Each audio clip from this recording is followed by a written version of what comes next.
মেহমানের জন্য কিভাবে খুব অল্প সময়ে অনেকগুলি রেসিপি রেডি করা যায় এবং আমি কিভাবে করি সেই রেসিপির ভিডিওগুলোই থাকবে আজকে এই ভিডিওতে। সম্পূর্ণ ভিডিওটি দেখবেন এবং অনেকগুলি রেসিপির আইডিয়া কিন্তু আপনারা এখান থেকে পেয়ে যাবেন। আমি মাত্র 1 ঘন্টা সময় হাতে নিয়ে আজকের এই রেসিপিগুলো তৈরি করেছি। তাহলে চলুন কথা না বাড়িয়ে কাজে লেগে পড়ি। আমি আজকে একটি চিকেন গ্রিল করব এবং এই চিকেন গ্রিলটা করার জন্য আমি ম্যারিনেট করার জন্য যে মশলাগুলো ব্যবহার করছি সেটি শুরুতে দেখিয়ে দিচ্ছি। এখানে আমি 2 কেজি ওজনের একটি ব্রয়লার চিকেন নিয়েছি এবং এই চিকেনের জন্য আমি 3 টেবিল চা চামচ নিয়েছি পেঁয়াজ পেস্ট এবং নিয়েছি 1 টেবিল চা চামচ আদা পেস্ট, 1.5 টেবিল চা চামচ রসুন পেস্ট এবং দিয়ে দিচ্ছি কাবাব মশলা এবং দিয়ে দিচ্ছি জিরা গুঁড়া, দিয়ে দিচ্ছি ধনিয়ার গুঁড়া এবং দিচ্ছি হলুদের গুঁড়া। আমি শুরুতেই কিন্তু এখানে মরিচটাকে কাঁচা মরিচ এবং শুকনা মরিচটাকে ব্লেন্ড করে পেস্ট বানিয়ে নিয়েছি। আমি আজকে কিন্তু সেই শুকনা মরিচের পেস্ট দিয়েই এই চিকেন গ্রিলটি রেডি করব। আমি শুরুতেই কিন্তু সেই চিকেনের গ্রিলের জন্য মরিচের পেস্টটাকে দিয়ে দিয়েছি আর দিয়েছি এখানে টক দই। টক দইটাকে পানি ছেঁকে নিয়ে তারপরে ব্যবহার করছি। এখানে হাফ কাপ পরিমাণ টক দই ব্যবহার করেছি আর দিয়ে দিচ্ছি পরিমাণ মতো লবণ। আমার হাতের কাছে ভিনেগার ছিল না, চাইলে আপনারা ভিনেগার ব্যবহার করতে পারেন অথবা ভিনেগারের বিকল্প হিসেবে লেবুর রসটাও ব্যবহার করতে পারেন। আর সামান্য ব্যালেন্স আনার জন্য এখানে হাফ টেবিল চা চামচ চিনি ব্যবহার করেছি এবং একটি জ্যাম বা জেলি আপনারা যেটাই বাসায় থাকে না কেন সেই জেলি থেকে হাফ টেবিল চা চামচ জেলি এখানে ব্যবহার করবেন। আর দিয়ে দিচ্ছি একটা আচারি ফ্লেভারের জন্য আমি আমার আমের আচার থেকে 1 টেবিল চা চামচ আচারটা এখানে ব্যবহার করেছি। আর এই যে সবশেষ দিয়ে দিচ্ছি লেবুর রস। আমি আজকে খুব দ্রুত আপনাদেরকে এই রেসিপিগুলো করে দেখাবো। আমি কিন্তু এখানে চিকেন গ্রিল সহ 7 থেকে 8টি আইটেম আজকে আপনাদেরকে তৈরি করে দেখাবো খুব অল্প সময়। আশা করছি এই ভিডিওটি আপনাদের খুবই কাজে আসবে এবং বাড়িতে যাদের খুব বিনা নোটিসেই হঠাৎ করে গেস্ট চলে আসে, গেস্টদের জন্য কিভাবে এরকম অল্প সময়ে অনেকগুলি হেলদি রেসিপি তৈরি করবেন সেই ভিডিওটি থাকবে আজকে এই ভিডিওতে।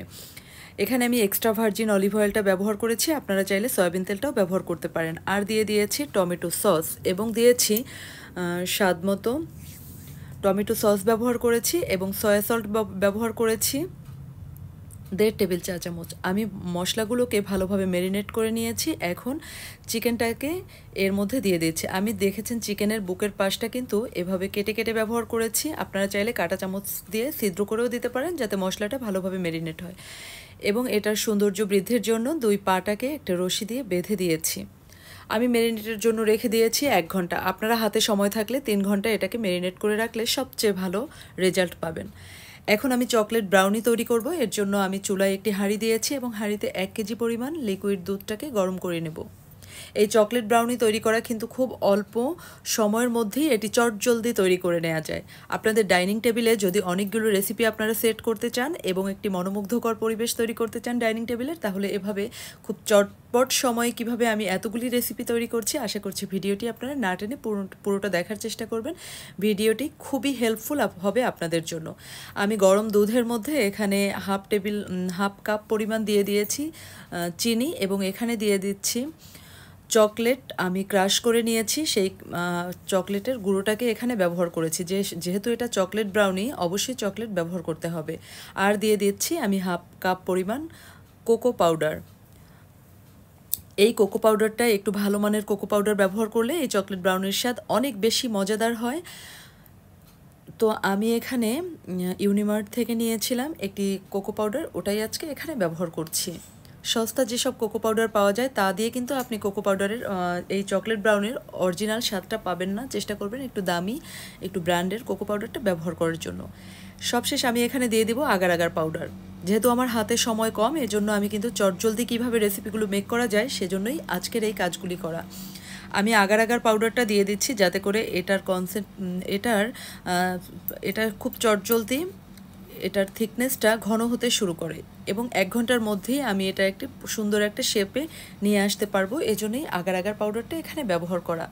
অনবরত নাড়াচাড়ার মাধ্যমে আমি ফুটিয়ে নিচ্ছি এবং কিছুক্ষণ পরে এরকম একটি পাত্রে আমি এটাকে সেট হওয়ার জন্য রেখে দিব। আমি ঠান্ডা হতে রেখে দিয়েছি, পরবর্তীতে এটি আমি ফ্রিজে রাখবো 1 ঘন্টার জন্য। এখন নেক্সট রেসিপি হচ্ছে আমি একটি ফিরনি রান্না করব। এই ফিরনির জন্য আমি চটজলদি ফিরনি কিভাবে রান্না করি সেজন্য হয়েছে আমি রাঁধুনির ফিরনি মিক্সটা ব্যবহার করেছি। আধা কেজি দুধ দিয়ে দিয়েছি। দুধটা গরম হয়ে এলে আমি এই দুধের মধ্যে প্যাকেটের পুরো ফিরনি মিক্সটা দিয়ে দিয়েছি এবং 20 থেকে 25 মিনিট অনবরত নাড়াচাড়া করার মাধ্যমে রান্না করে নিয়েছি। এই যে হয়ে গেল আমার ফিরনি মিক্স। এটা কিন্তু আপনি 4 থেকে 5 জনের জন্য পরিবেশন করতে পারবেন। খুবই লোভনীয় হয় এই রাঁধুনি ফিরনি মিক্সটা। রেডি ফিরনি মিক্সটা মজাদার হয়। এখন আমি আরেকটি রেসিপি করার জন্য চুলায় একটি প্যান দিয়ে দিয়েছি এবং প্যানে ফুটন্ত গরম olive oil, extra virgin olive অয়েলের মধ্যেই কিন্তু আজকে আমি এই চিকেন ফ্রাইটা করব। এজন্য আমি লেগ পিস নিয়ে নিয়েছি। এখানে প্রায় 7 পিস লেগ পিস ছিল। এটাকে আমি ফ্রাই করে নিয়েছি। যেহেতু আমার গেস্ট হচ্ছে 7 জন, তাই আমি 7 জনের জন্য কিভাবে একটি অ্যারেঞ্জমেন্ট করলাম সেটি আপনাদেরকে করে দেখাচ্ছি খুব অল্প সময়ে। আমি এই পুরো রেসিপিগুলো শেষ করছি মাত্র 1 ঘন্টার সময়ে। এখন দেখেন আমি কিন্তু সেই চিকেন গ্রিলটা যখন করেছিলাম তার সাথেই আমি এই চিকেন লেগ পিসগুলোকেও ম্যারিনেট করে রেখেছিলাম। সময় স্বল্পতার কারণে সেটিকে দেখাতে পারিনি। ঘরে থাকা মশলা দিয়েই এবং একটু কাবাবের মশলা দিয়ে বারবিকিউ মশলা ব্যবহার করেছি এবং ম্যারিনেট করে রেখে দিয়েছিলাম আধা ঘন্টা পরে ফিরে এসে আমি এই চিকেনের লেগ পিসগুলো এখন ফ্রাই করে নিচ্ছি। এখন এটার রেজাল্ট দেখতে পাবেন। দেখেন কি মজাদার হয়েছে না? এটি দেখতেই খুব লোভনীয় হয়েছিল। সাথে একটু ক্যাপসিকাম আমি ফ্রাই করে দিয়েছি এটাকে ডেকোরেশনের জন্য। পরবর্তী কাজ হচ্ছে আমি চিকেন গ্রিলটাকে এখন এখানে গ্রিল করে নেয়া। আমি এখানে প্যানের মধ্যে কিছুটা তেল দিয়ে দিয়েছি এবং আমার ম্যারিনেট করা সেই আস্ত চিকেনটাকে এখানে গ্রিল করার জন্য আমি দিয়ে দিচ্ছি। এখানে 2 থেকে প্রায় 2.25 কেজির মতো ছিল চিকেন। এই চিকেনটাকে আমি কিভাবে ফ্রাই করেছি এটা 20 থেকে 30 মিনিট আমি এপাশ ওপাশ করে ফ্রাই করে নিয়েছি। এই চিকেন গ্রিল করাটা আসলে ডিপেন্ড করবে আপনারা কতটুকু চুলার আঁচ কিভাবে রাখছেন এবং আপনাদের গ্রিলের মধ্যে কতটুকু পানি আছে। এই পানিটা ড্রাই হওয়া পর্যন্ত খুব আস্তে আস্তে এটাকে আমি গ্রিল করে নিয়েছি। এখন পরবর্তী কাজ হচ্ছে রেস্টুরেন্টে যেভাবে আমরা চিকেনের সাথে একটা সস পেয়ে থাকি সেই সসটাই আমি বাড়িতে তৈরি করব। আমি ম্যারিনেট হওয়ার সময় যে এক্সট্রা আমার মশলাটা ছিল সেই মশলাটাই আমি ফ্রাই প্যানের মধ্যে কিন্তু এটাকে কষিয়ে নিচ্ছি। কষাতে কষাতে যখন এটার মধ্যে থেকে তেল ছেড়ে দিবে সেই পর্যায়ে আমি এখানে ব্যবহার করছি সামান্য পরিমাণে মেয়োনিজ। আমি ম্যারিনেট হওয়ার সময় আপনারা হয়তো দেখেছেন এখানে জ্যাম ব্যবহার করেছিলাম বা জেলি এবং কিছুটা আচার ব্যবহার করেছিলাম। সেটা থেকে এটা একটা সুন্দর আচারি ফ্লেভার বের হচ্ছে।